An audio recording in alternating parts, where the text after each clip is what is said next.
ఉమ్మడి నిజామాబాద్ జిల్లాలో వీధి కుక్కలు రెచ్చిపోతున్నాయి. ప్రతిరోజు ఎక్కడో ఒక దగ్గర కుక్కల దాడులు చేస్తున్నాయి. పగలైనా రాత్రైనా ఇండ్ల నుంచి బయటకు వెళ్లి రావాలంటే జనం వణికిపోతున్నారు. వీధి కుక్కలను నియంత్రించడంలో అధికారులు విఫలమవుతున్నారని ప్రజలు ఆరోపిస్తున్నారు. ఈ ఏడాదిలో ఇప్పటి వరకు 183 కేసులు నమోదయ్యాయి. ఇదే అంశంపై మరిన్ని వివరాలు రజనీకాంత్ అందిస్తారు. నిజామాబాద్ జిల్లాలో గ్రామసింహాలు రెచ్చిపోతున్నాయి. రోడ్లపైన గుంపులుగా తిరుగుతున్నటువంటి కుక్కలు ఎప్పుడు ఎవరి మీద అటాక్ చేస్తాయనేటువంటి ఒక టెన్షన్తోనే జిల్లావాసులు ఉన్నారు. ముఖ్యంగా నిజామాబాద్ జిల్లా కేంద్రంతో పాటు గ్రామీణ ప్రాంతాల్లోనూ కుక్కల బెడద చాలా తీవ్రంగా ఉంది. ఒకవైపు కుక్కలకు సంబంధించినటువంటి జనాభా నియంత్రణ చేయడం విషయాన్ని పక్కన పెడితే కుటుంబ నియంత్రణ ఆపరేషన్ కూడా చేసేటువంటి పరిస్థితి ప్రస్తుతం అది సిబ్బంది అది ప్రభుత్వం వద్ద లేకపోవడం అనేటువంటిది కొంత ఆందోళన కలిగిస్తున్నటువంటి అంశంగా భావించాలి. నిజామాబాద్ నగరానికి సంబంధించి నిజామాబాద్ నగరంలో ఏ కాలనీలో చూసినా నిజామాబాద్ కార్పొరేషన్ పరిధిలో దాదాపు 60 డివిజన్లు ఉన్నాయి. 60 డివిజన్లలో ఎక్కడ చూసినా కుక్కలు గుంపులుగా తిరుగుతున్నటువంటి సిచ్యువేషన్ మనకు కనిపిస్తుంది. రోడ్లపైన వాహనదారులు కానీ పాదచారులు కానీ వెళ్తున్నప్పుడు పక్కనే దాదాపు 8 నుంచి 10-15 వరకు కుక్కలు ఒక గుంపులుగా తిరుగుతున్నాయి. వాటిని చూస్తేనే నగరవాసులు భయపడుతున్నటువంటి పరిస్థితి ఉంది. నిజామాబాద్ నగరంలోని 60 డివిజన్లలో దాదాపు 16,000 పైచిలకు కుక్కలు ఉన్నట్టుగా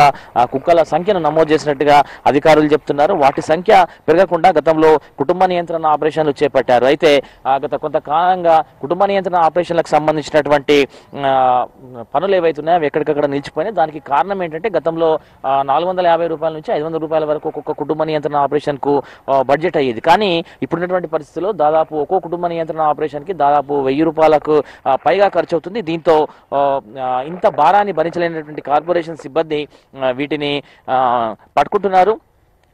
పట్టుకునేటువంటి కుక్కల్ని తీసుకెళ్లి నగర బయట వదిలేస్తున్నారు. దీంతో తిరిగి అవి మళ్ళీ నగరంలోకి వస్తున్నటువంటి నేపథ్యాన్ని చూస్తున్నాం. స్థానికులు నిజామాబాద్ నగరవాసులు కూడా చెప్తుంది ఏంటంటే కుక్కల్ని పట్టుకుంటున్నారు, కానీ వాటికి కుటుంబ నియంత్రణ ఆపరేషన్ చేయకుండా తీసుకొచ్చి నగర శివార్లో వదిలేయడంతో తిరిగి మళ్ళీ అవి నగరంలోకి ప్రవేశిస్తున్నాయి. తద్వారా ఎప్పుడు ఎవరి మీద అటాక్ చేస్తున్నటువంటి ఒక టెన్షన్తోనే ఉన్నామని చెప్తున్నారు. ఇక గ్రామీణ ప్రాంతాల్లో పరిస్థితి మరింత దారుణంగా ఉంది. గ్రామాల్లోనూ కుక్కలు గుంపులుగా తిరుగుతున్నాయి. పదుల సంఖ్యలో కుక్కలు ఒకే చోట తిరుగుతుండడంతో రోడ్లపైన వెళ్తున్నటువంటి వాహనదారులు కావచ్చు, సైకిళ్ల పైన వెళ్ళేటువంటి వాళ్ళు కావచ్చు, రైతులు కావచ్చు, వ్యవసాయ పనులకు వెళ్ళేటువంటి రైతులు కావచ్చు తీవ్రంగా భయపడుతున్నటువంటి పరిస్థితి కనిపిస్తున్నాయి. ఎందుకంటే ఒక్కసారిగా కుక్కల గుంపు మీద పడడంతో చాలా చోట్ల ఇప్పటికే ప్రమాదాలు జరిగినటువంటి పరిస్థితి కూడా ఉంది. ఇక గత 2-3 ఏళ్ళుగా మనం ఒకసారి కుక్కలకు సంబంధించి కుక్కల బెడదలకు సంబంధించి కుక్కల దాడులకు సంబంధించినటువంటి అప్డేట్ కనుక మనం చూస్తే 3 సంవత్సరాల క్రితం నిజామాబాద్ నగరంలో ప్రైవేట్ ఫంక్షన్ హాల్లో పనిచేస్తున్నటువంటి వాచ్మెన్ పైన కుక్క దాడి చేయడంతో ఎక్కువసారి 4 కుక్కలు అతని పైన పడడంతో ఆయన కింద పడ్డప్పుడు తలకు బలమైనటువంటి గాయం తగిలినటువంటి నేపథ్యంలో ఆయన ప్రాణాలు కోల్పోయాడు. ఇక ఆ తర్వాత ఒక ప్రభుత్వ ఉద్యోగి ఎక్సైజ్ డిపార్ట్మెంట్ లో పనిచేసినటువంటి ఒక ఉద్యోగి అర్ధరాత్రి విధులు పూర్తి చేసుకొని ఇంటికి వచ్చాడు.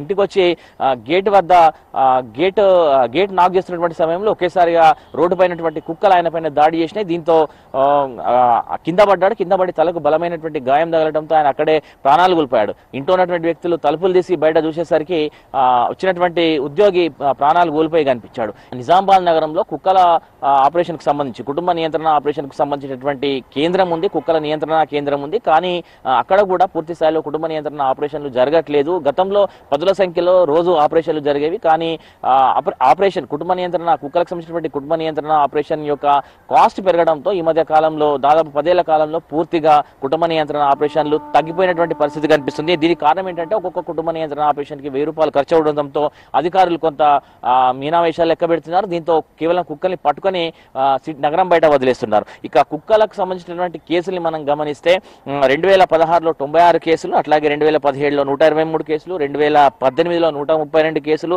2019లో 162 కేసులు, 2022లో 254 కేసులు, 2023లో 287 కేసులు నమోదైనాయి. ఈ సంవత్సరం అంటే జనవరి 2024లో జనవరి నుంచి ఇప్పటి వరకు జూలై నెలాఖరు వరకు అంటే ఈ నెలల వ్యవధిలోనే దాదాపు 182 కేసులు నమోదైనాయి. అంటే ఈ కేసుల సంఖ్యను మనం ఒకసారి గమనిస్తే గత 7-8 సంవత్సరాలుగా కుక్కల దాడులకు సంబంధించినటువంటి కేసుల సంఖ్య పెరుగుతూ వస్తుంది. ప్రతి సంవత్సరం కూడా ఈ కుక్కల దాడులు కుక్కల వల్ల ప్రమాదాలు జరిగినటువంటి ఘటనలు సంవత్సరానికి పెరుగుతూ వస్తున్నాయి. సో ఈ సంవత్సరం కూడా కేవలం 7 నెలల వ్యవధిలోనే దాదాపు 182 కేసులు నమోదైనాయి. అంటే కుక్కల దాడులు ఎట్లా ఉన్నాయి, కుక్కల సంచారం ఎట్లా ఉందో మనం అర్థం చేసుకోవచ్చు. ముఖ్యంగా నిజామాబాద్ నగరంతో పాటు గ్రామీణ ప్రాంతాల్లోనూ కుక్కలు ఎక్కడికక్కడ గుంపులుగా సంచరిస్తున్నటువంటి నేపథ్యాన్ని మనం చూస్తున్నాము. వాహనదారులు కావచ్చు, సైకిళ్ల పైన వెళ్ళేటువంటి వాళ్ళు కావచ్చు, ద్విచక్ర వాహనదారులు కావచ్చు, పక్కన కుక్కల గుంపులను చూస్తేనే భయపడుతున్నటువంటి పరిస్థితులు ఉన్నాయి. పూర్తి స్థాయిలో జరగకపోవడము, బడ్జెట్ సమస్యలతో కుటుంబ నియంత్రణ ఆపరేషన్లు తగ్గించారు. కేవలం కుక్కల సమస్య ఉందని టోల్ ఫ్రీ నెంబర్లకు ఫోన్ చేసినప్పుడు వాటిని పట్టుకెళ్లి గ్రామ శివారులో లేకపోతే పట్టణ శివారులో వదిలేస్తున్నారు. తిరిగి 1-2 రోజుల తర్వాత తిరిగి ఆ కుక్కలన్నీ కూడా మళ్ళీ సేమ్ ప్లేస్కి వస్తున్నాయి. అట్లా ఒకటి కాదు, గుంపులుగా పదుల సంఖ్యలో కుక్కలన్నీ కూడా ఒకే చోట ఉండడము. ఇట్లా ఏ కాలనీలో చూసినా, ఏ రోడ్డు పైన చూసినా పదుల సంఖ్యలో కుక్కలు ఒకే చోట ఉండడంతో ఆ సమీప ప్రాంతాల నుంచి వెళ్ళేటువంటి ప్రజలైతే తీవ్రంగా భయపడుతున్నారు. ముఖ్యంగా పాఠశాలకు వెళ్ళేటువంటి విద్యార్థులపైన దాడులు జరుగుతున్నటువంటి ఘటనలు అయితే రోజు చోటు చేసుకుంటున్నాయి. మహిళలు కావచ్చు, రైతులు కావచ్చు, సైకిళ్ల పైన వెళ్ళేటువంటి వాళ్ళు కూడా భయపడుతున్నారు. ఇక అర్ధరాత్రి వేళలో, రాత్రి వేళలో పనులు చేసుకుని తిరిగి వచ్చే వాళ్ళు కూడా ఈ కుక్కల గుంపులను చూసి భయపడుతున్నటువంటి నేపథ్యం జిల్లా వ్యాప్తంగా కూడా మనకు కనిపిస్తుంది. మొత్తం మీద కుక్కలను నియంత్రించాలి, కుక్కలకు కుటుంబ నియంత్రణ ఆపరేషన్లు పెంచాలనేటువంటి డిమాండ్ అయితే ఉమ్మడి జిల్లా వ్యాప్తంగా కూడా కనిపిస్తుంది. కుక్కల దాడులు పెరిగిపోయినటువంటి క్రమంలో చాలా ప్రాణాలు కోల్పోయినటువంటి ఘటనలు కూడా జరుగుతున్నాయి కాబట్టి కొంత భయపడుతున్నారు. కుక్కల సంఖ్య రోజు రోజుకి పెరుగుతుంది. సో వాటిని నియంత్రించాలనేటువంటి డిమాండ్ కూడా ప్రజల నుంచి వినిపిస్తుంది. ఓవరాల్ గా ఉమ్మడి నిజామాబాద్ జిల్లా వ్యాప్తంగా అయితే కుక్కల సంఖ్య గణనీయంగా పెరుగుతుంది. కుటుంబ నియంత్రణ ఆపరేషన్ల సంఖ్య తగ్గిపోవడంతో ఈ సంఖ్య పెరుగుతూ వస్తుంది. దీంతో ప్రమాదాలు, కుక్కల దాడులు, గుంపులుగా కుక్కలు తిరగడము, వాటిని చూస్తేనే జనం భయపడుతున్నటువంటి పరిస్థితులు ప్రస్తుతం ఉమ్మడి జిల్లా వ్యాప్తంగా కనిపిస్తున్నాయి. సో ఇకనైనా కొంత ప్రభుత్వం దీని మీద దృష్టి పెట్టాలనేటువంటి విషయాన్ని ఉమ్మడి నిజామాబాద్ జిల్లా వాసులు చెప్తున్నారు.